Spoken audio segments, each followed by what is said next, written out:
please stand for our opening prayer. Okay, can you lead the prayer? Okay, before you sit down, kindly pick up some pieces of paper or garbages under your chair and please arrange your chair properly, okay? Yes, teacher. Okay, if you're done, you can take your seat now. Okay? Okay, good morning, class. Good morning, teacher. Okay, now who are absent today? Not teacher. Okay, very good. Let's give a barangay clap for being present today. Yay! Okay, how are you doing? How are you this morning? We're fine, thank you. Okay, very good. Glad to hear that all of you are doing so good. Okay, do we have assignment? Yes, teacher. Okay, everyone, please pass your assignment. Okay, before I check your assignment, let's have first our classroom rules. So, do you want to be a star? No. Do you want to be a star? Yes, teacher. Okay, para mahimutang star, we need to follow our classroom rules. So, everyone, read our classroom rules.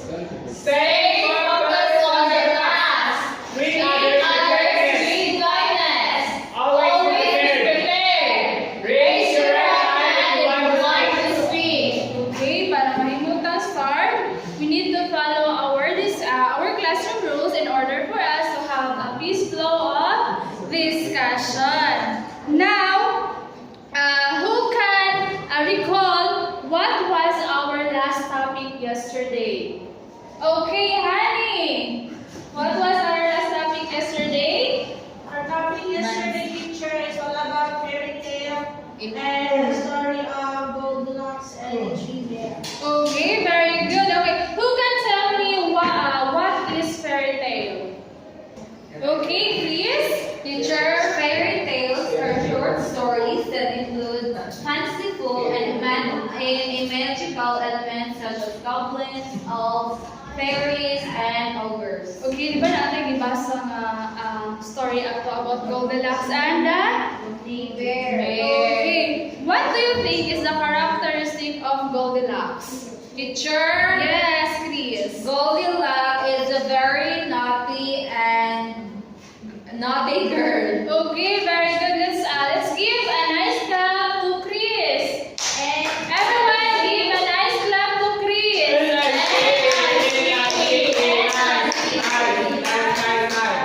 Okay, so always remember to analyze the situation you have in order to avoid a danger. And always remember that do not enter other house so easily and wala ka na kayo og permission sila nga musulod.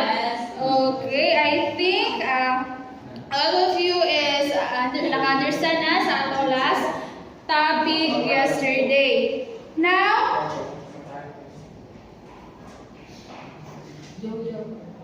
natay lang tawag nga video. Okay, I have here a video that I am going to show you, and all you need to do is to listen and sing it with me. Is that clear? Yes, teacher. Okay, wait lang.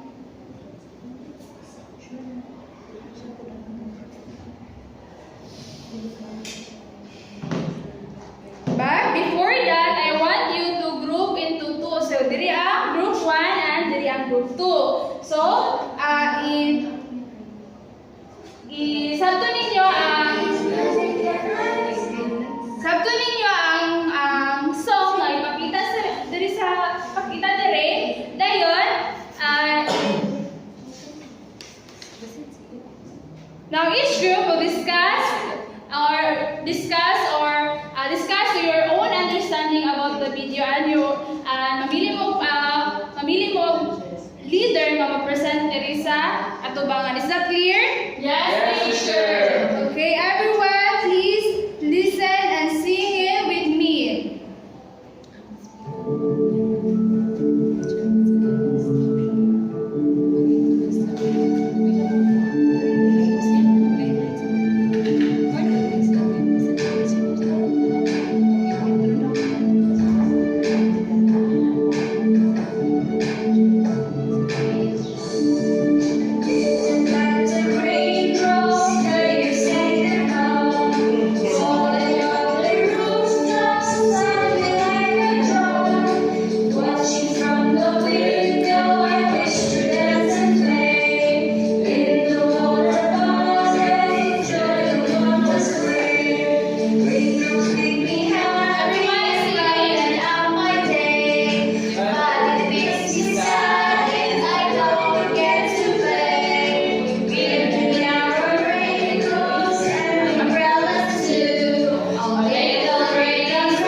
discuss?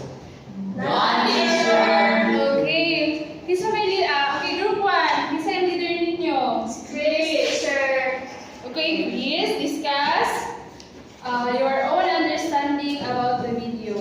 Teacher, the video shows the kids want to go outside and play and enjoy. However, the rain has started to give raindrops outside the house, so the children are unable to play outside, and they sang a song that is relevant to raindrops. Okay, very good. How about the group 2?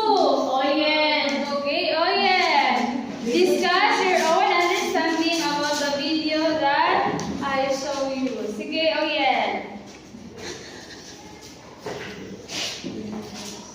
Teacher, the song is all about the raindrops. And then, It tells us the raindrops go. okay, very good. Group 2. Okay, let's give Group 1 and Group 2 a barangay clap. Yay! So, namin ipakita sa inyo ang video and it's all connected to our topic yesterday. So, do you have any idea what was our topic today? Okay, Nanette.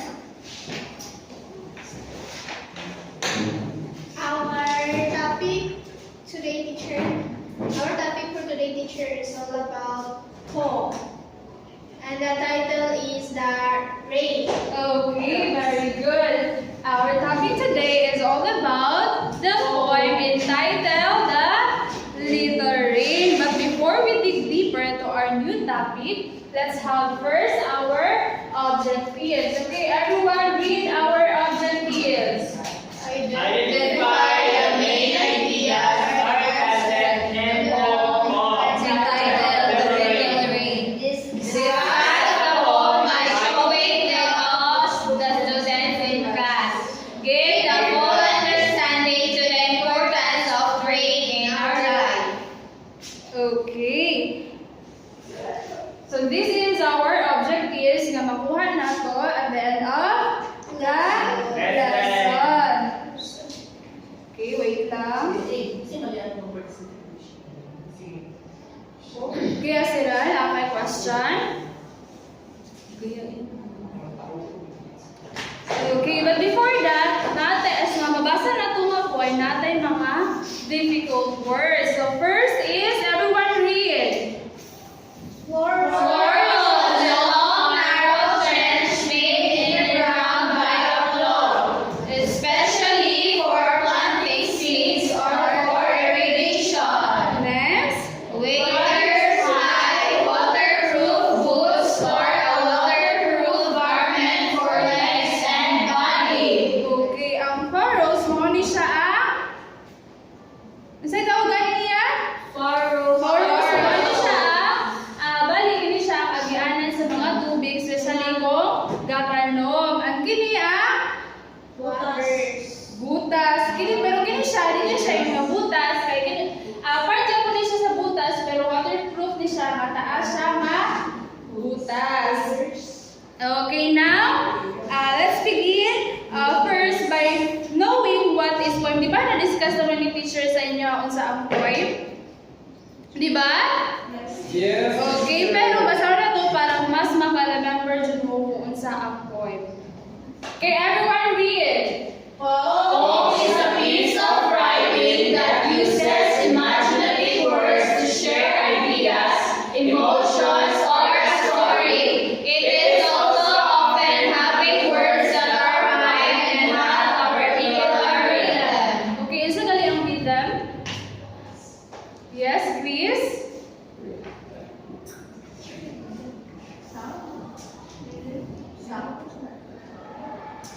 Okay, Mada. We rhythm teacher, for example, teacher in music, so there is a rhythm because we can observe this in the tone of the music teacher. So, Okay, now we are going to read a poem entitled The Little Rain by Tu Fu. Translation ni L. Kramer Bio. Okay, let's read together. Oh, she is good. The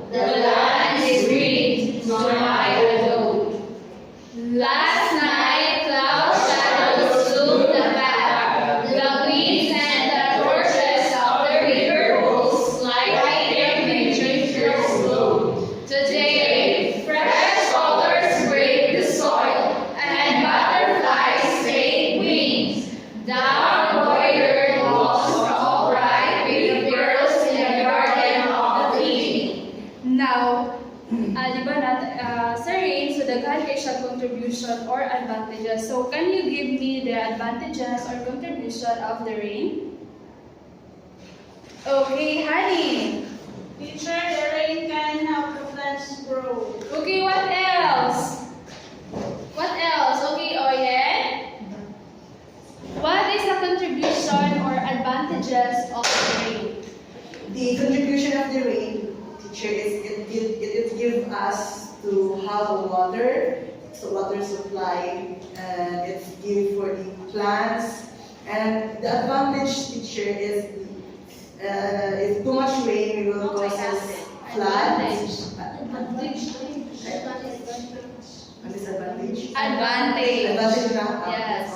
Okay, very good. So, rain, naghatag yun siya daghang o contribution sa to, especially sa human, but not only just sa human, but also to the plants and animals. Now, we will go back to the poem, and I want you to read each sentence and interpret ninyo ang each sentence, okay? Yes, teacher. Okay, first sentence, go! Oh, she is good. The little rain and well she knows our needs. So, unsay inyo ang pagpasabot sa aning nga sentence? Okay, Ashley. Teacher, the line teacher says that the rain, teacher, is good, and because of the rain, and they think that the rain knows our need, because in our life as a human, teacher, we need water that gives us a source. We need sources of water, and one of the sources of water, teacher, is the rain, teacher. So they said that rain is good, teacher. Okay, very good. So, na-interpret na tanan nga, na-interpret na niya hindi ang tanan nga giskuan sa poem. So, dili na tayo kinahanglan nga, isa-isahan pa na ito kay Pil na ko, nakasabot na ba talan sa star? Sa Yes, Okay, now, I want you to group into two. So, this will be the group 1 and this will be the group 2. Okay, I will give you at 5 minutes to answer. Okay, i-read na to ang poem balik, then mag-draw mo. Okay, I will give you a bond paper na prior ni mag-draw mo kung sa ang contribution sa rain. Okay? Yes, Yes, teacher. teacher. Yes, teacher.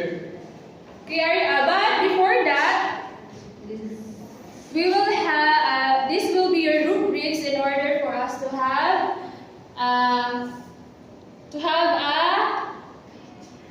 guide to achieve your activity. Yes. Okay, everyone read. Participation, 10 points. Creativity and effort, 10 points. Relevant to poem, 10 points. Presentation, 10 points. Teamwork, 10 points. A total of 50 points. Okay, are you done?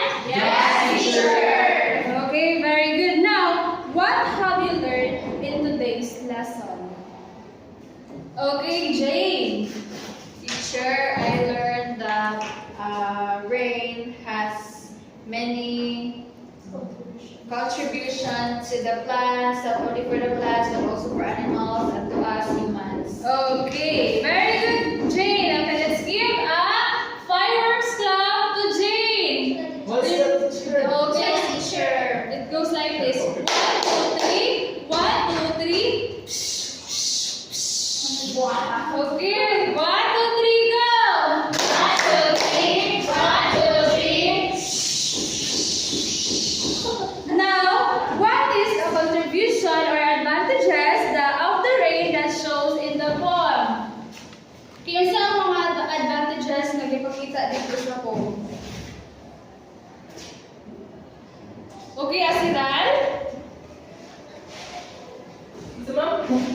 Okay, what are the contribution or advantages of the rain that shows in the poem? It helps teacher. It helps to teacher nourish the plants. Okay, very good. So, why rain is important to our life?